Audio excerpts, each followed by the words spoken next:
Stade Toulousain, podcast. J'ai jamais rêvé pouvoir jouer dans ce club parce que je n'imaginais pas que j'en serais capable. Et j'ai eu la chance que le rêve devienne réalité. Le podcast de la culture rouge et noire. Bonjour à tous, nouvel épisode du podcast du Stade Toulousain. Il n'est pas né à Toulouse, mais il a grandi dans la famille rouge et noire, ancien international, plusieurs fois champion de France, champion d'Europe. Celui que l'on surnommait le Petit Prince est aujourd'hui un homme fort du Stade Toulousain. Il est membre de son comité directeur. Thomas Castaignède est avec nous. Voilà, quelle belle phase de jeu encore avec tout le talent du jeune Thomas Castaignède qui a amusé la défense adverse. Bonjour Thomas. Bonjour. Thomas, tu n'es pas né à Toulouse, ce n'est pas ton club formateur et pourtant c'est ton club de cœur. Tu as toujours eu le sentiment d'appartenir à cette famille. Alors moi, j'ai eu le sentiment d'abord d'appartenir à la famille du Stade Montois, puisque j'ai été quand même élevé au Stade Montois et tous les éducateurs ont pris énormément de temps pour s'occuper de moi et élever avec mes parents, bien sûr, mais l'adolescent que j'étais. Et puis quand je regardais ma télé, je rêvais. Je regardais des matchs et c'est vrai qu'il y avait une équipe qui me paraissait correspondre à ma philosophie de jeu et que j'avais vu venir faire un match de phase finale face à Agen à Mont-de-Marsan. C'était un match de Dumanoir, si je me souviens bien. Et j'avais été émerveillé par la qualité de leur jeu, par les individualités qui composaient cet effectif, par l'image que véhiculait le club à l'étranger, puisque c'était un club avant-gardiste qui avait déjà créé le Master, qui était une compétition où des équipes du monde entier venaient se regrouper. Et puis, à cette époque-là, on n'avait pas d'image de rugby d'ailleurs. Et pouvoir voir ou alors je vais dire toucher du regard, mais voilà, c'était ça, parce que moi on n'avait pas la possibilité de se déplacer en permanence avec ma famille, mais voir ne serait-ce que des images. Alors à l'époque c'était sur la 3 des principaux matchs et des fulgurances du Stade Toulousain avec les joueurs magiques qui la composaient. Alors moi je regardais surtout la ligne de 3/4 et c'est vrai que je rêvais, mais j'ai jamais rêvé pouvoir jouer dans ce club parce que je n'imaginais pas que j'en serais capable. Et j'ai eu la chance que le rêve devienne réalité. Et justement, tu as passé 5 ans dans ce club. Tout de suite, tu as eu le sentiment d'appartenir à cette famille ? Oui, j'ai eu le sentiment d'appartenir à la famille et puis j'ai eu le sentiment de rentrer dans un club où gagner était important, mais la façon dont on gagnait aussi était importante. Il y avait un véritable lien qui se créait entre les équipes de jeunes et les équipes seniors. Il y avait des confrontations permanentes qui nous permettaient de voir ce qu'était le haut niveau et de pouvoir voir comment on pouvait s'améliorer, quels étaient les détails sur lesquels on pouvait vraiment forcer pour devenir un meilleur joueur. Et le Stade Toulousain, justement, permettait ces rencontres difficiles, puisque les entraînements de la semaine étaient souvent plus difficiles que les affrontements du week-end.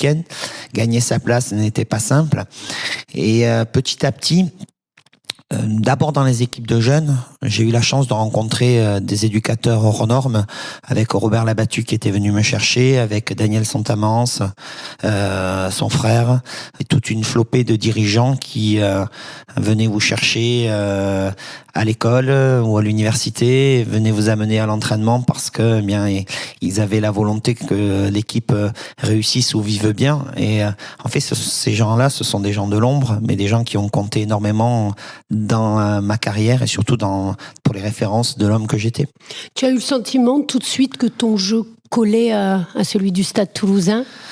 J'ai toujours eu envie, quand je rentrais sur un terrain, de m'épanouir et de tenter des choses, voilà, qui pouvaient paraître difficiles à imaginer. Donc, faire une contre-attaque de l'en-but, ne pas vouloir taper dans le ballon, voilà, c'était des contraintes que l'on se donnait, mais qui, dans l'environnement du club, fonctionnaient très bien et collaient terriblement à cette image. Mais j'ai aussi appris ici ce qu'était la rigueur, ce qu'était la dureté des entraînements, ce qu'était la dureté de la préparation physique. Et je pense que le club était énormément en avance. Et je pense que quand on sentait que vous aviez les qualités pour pouvoir jouer avec la meilleure équipe du club, bien on vous aidait, on vous accompagnait pour pouvoir grandir, mais la place était dure à prendre parce qu'il y avait vraiment une grosse rivalité. Le jeu à la toulousaine, comment tu le définirais ? Le jeu à la toulousaine, pour moi, il est symbolisé par la prise de risque, les passes au contact, la vitesse, le timing dans les prises de balles, et puis dans la lecture d'un jeu où en fait on a l'impression que c'est une improvisation, alors que finalement il y a une lecture commune et un symbole commun qui anime l'ensemble de l'équipe et qui fait que dans le désordre tout le monde se retrouve. Mais la technique individuelle et la vitesse étaient quand même des éléments déterminants dans ce qu'a été l'image du Stade Toulousain et ce qu'elle véhicule depuis de nombreuses années. Alors tu as gagné plusieurs titres, 4 si je ne me trompe pas, champion de France avec la grande équipe, et 1 avec les Réchelles, deux avec les Réchelles, pardon. Si tu devais en conserver qu'un. Et j'ai aussi gagné une Coupe d'Europe avec le Stade Toulousain. Alors si je devais en conserver qu'un, je pense que ça serait le titre de la Coupe d'Europe. Voilà. Pourquoi ? Parce que, en fait, quand on a été champion de France, déjà, j'ai eu la chance avec le Stade Toulousain de ne vivre que des phases finales positives. C'est-à-dire, je n'ai jamais perdu un match de phase finale, à part en Coupe d'Europe où on avait perdu un match à Leicester. Donc, il y avait un sentiment de domination ou du fait qu'en fait, un des coéquipiers pouvait subvenir à la défaillance de l'autre. Et quand je rentrais dans le vestiaire du Stade Toulousain et que je regardais autour de moi, je me disais, mais finalement, je remplacerai aucun de mes coéquipiers par n'importe quel autre joueur en France ou même dans le monde, parce qu'on avait vraiment une fierté de faire partie de ce groupe-là. Donc ça, c'était la force du groupe que je n'ai jamais retrouvé après, parce que quand on ne fait que gagner, gagner un titre, c'est dur. En gagner un deuxième, c'est encore plus dur, mais se remotiver à chaque fois pour repartir, ça, c'était la force de Guy Novès, pouvoir justement trouver les mots. Et ce titre de Coupe d'Europe, c'était une journée particulière parce que là, on savait qu'on n'avait pas que le regard du rugby français, on avait aussi le regard du rugby européen dans un stade mythique avec une âme incroyable. Moi, j'ai grandi en regardant des matchs des Gallois, Barry John, Gareth Edwards, J.P.R. Williams, Phil Bennett. Pour moi, c'était le rugby que j'adorais. Et me retrouver dans ce stade-là, en fait, j'avais l'impression qu'ils étaient présents ce jour-là et qu'on affrontait cette équipe de Cardiff. Allez, en étant gentil, on n'a pas joué à 15 contre 15, on a joué à 16 contre 15 puisqu'il y avait l'arbitre en plus. Donc c'était vraiment très compliqué. Et pour gagner ce match, il fallait être très fort. Je pense que ce jour-là, on a sorti une partition qui était magique, où notre paquet d'avant, comme d'habitude dans les grands matchs, a été dominateur, courageux, où notre charnière a été encore époustouflante, et puis après la magie de la ligne de 3/4 a œuvré. Et c'est vrai que j'en garderai un moment, c'était une parenthèse enchantée dans une carrière, parce que on gagne, mais à la fois on est heureux et on prend du plaisir. Et il n'y a rien de mieux que de prendre du plaisir avec les joueurs que l'on côtoie au quotidien. Le coup d'envoi de ce match va être donné dans quelques secondes maintenant par Thomas Castagnède. Oh, c'est de Castagnède, le voilà laissé. Je regarde Castagnède, les jambes de Castagnède, c'est pas peu de choses. Il va ralentir sa course pour donner l'impression qu'il peut faire un crochet intérieur. Il fixe et il donne à Casalbou, qui est venu là, en boulet de canon, marquer ce deuxième essai toulousain. Allez, il n'a pas pu progresser, le drop pour le petit Castagnède, et c'est fait, il est passé, ouais. Ça y est, c'est bon. Oh, c'est bon. Quel talent ce Castagnède. Et c'est la fin du temps réglementaire. C'est la fin de la période de prolongation. Si ça passe, c'est gagné. Ouais, ça y est. 21-18. Toulouse. Oh, Toulouse. À Émile Tamac, le trophée de la première Coupe d'Europe. Tout un club reçoit dans l'enceinte mythique galloise ses lettres de noblesse. Et l'Europe du rugby s'offre un ambassadeur, prophète d'un jeu spectaculaire. Et vous êtes les premiers champions d'Europe, donc à jamais les premiers aussi. Voilà, on a le sentiment de marquer l'histoire, on a le sentiment de faire partie d'une épopée fabuleuse, mais on finit le match et on n'a qu'une envie, c'est de gagner la prochaine. Donc c'était ça la force du Stade Toulousain, c'est-à-dire que gagner c'est bien, mais regagner c'est encore mieux. Il y a de la fierté de revoir Toulouse côtoyer les sommets européens ? Oui, il y a de la fierté parce que d'abord, peut-être qu'on ne pensait pas que ça allait revenir aussi vite, que Toulouse c'était un peu comme une belle endormie, mais Toulouse c'est aussi le Manchester United du rugby, c'est-à-dire que c'est un club qui ne peut pas mourir, qui existera toujours, et quoi qu'il arrive, il y aura bien sûr des décennies plus dorées que d'autres.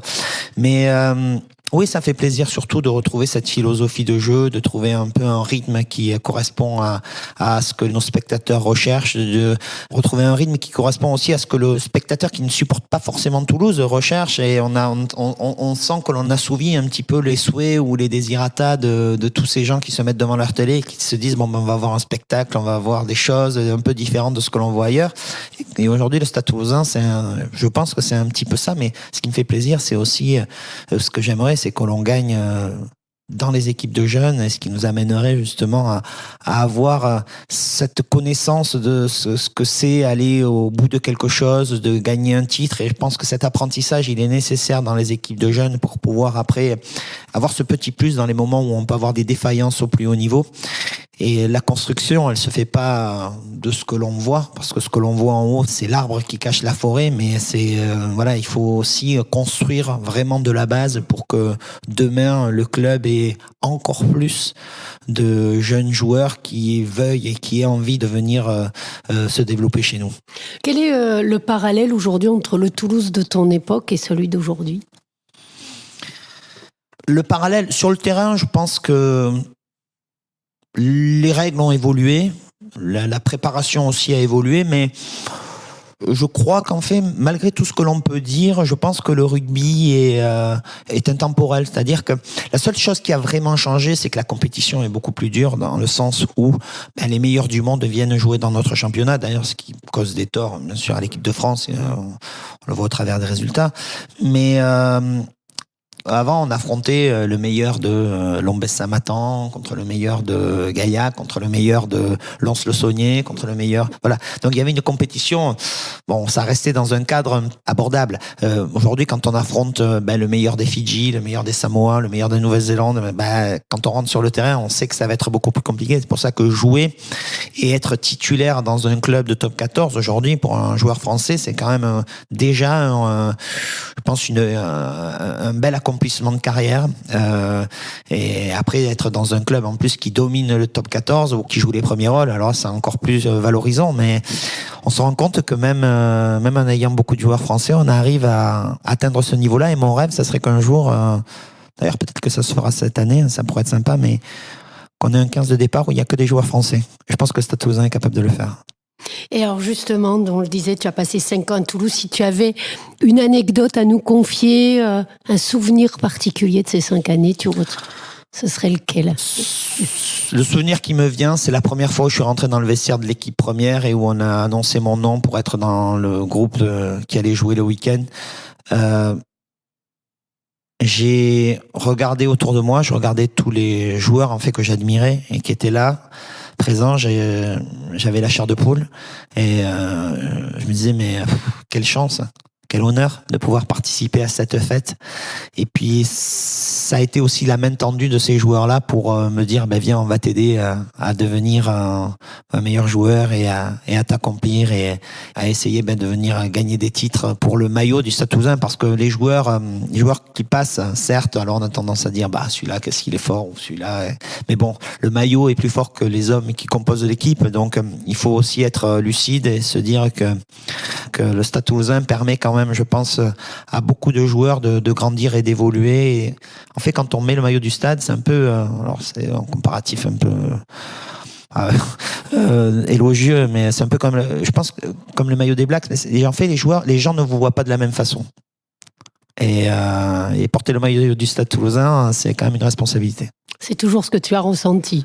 Oui, c'est toujours ce que j'ai ressenti et je pense que c'est ce que ressentent les joueurs aujourd'hui parce qu'ils ont une grande fierté à porter ce maillot et à se dire quand je rentre dans le vestiaire et que je vois les noms qui ont joué avant moi, même si certains ne suivaient pas forcément, n'ont pas l'historique ou la culture rugbystique que nous on pouvait avoir à notre époque, ils se disent